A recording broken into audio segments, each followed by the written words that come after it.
Pinas, medyo mahigpit kasi talaga. Pero with spacing, feeling ko hindi naman ata problema yan. Check natin, wait. Hello. So, I'm back with the space. So, tinanong ko na yung isa kong friend na nasa, naman siya, corporate account naman yung hawak niya. Nasa travel industry pa rin. So, sa kanila, hindi rin nagmamatter kung may space or wala yung name. So, I think this should be okay. Kasi space lang naman yung kulang dyan. And madalas din talaga nagkakaroon ng,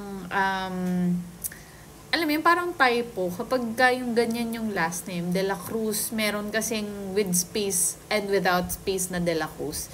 Minsan din kasi, ngayon nga, yung trabaho ko kasi is nasa international company na ako. Wala ring bearing kapag with space or without space. So, ayan lang. Bye!